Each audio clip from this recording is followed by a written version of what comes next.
Hi friends, welcome back to my channel. చిత్రాన్నం అంటే ఎవరికి ఇష్టం ఉండదు చెప్పండి? అందరికీ ఇష్టమే. మేమైతే ఈ రైస్ని చిత్రాన్నం అంటాము. కొన్ని చోట్ల అయితే నిమ్మకాయ పులిహోర అంటారు. మీరేమంటారో కామెంట్ సెక్షన్లో కామెంట్ చేయండి.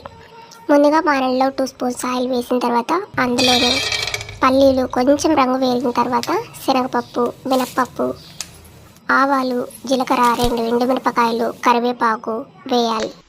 తర్వాత పచ్చిమిరపకాయలు, సాల్ట్, మిక్సీ వేసి పెట్టుకున్న పేస్ట్, అందులోనే పసుపు, ఆనియన్ కూడా వేసుకోవచ్చండి, మీ ఇష్టం. తర్వాత ఆయిల్ సపరేట్ అయ్యేంత వరకు మగ్గనివ్వాలి. మగ్గిన తర్వాత అందులోనే రైస్ని వేసుకున్న తర్వాత పైన నిమ్మకాయ అయితే పిండుకోవాలి. సాల్ట్ కూడా అడ్జస్ట్ చేసుకొని రైస్ని మిక్స్ చేసుకోవాలి. అంతే అండి, నిమ్మకాయ పులిహోర రెడీ.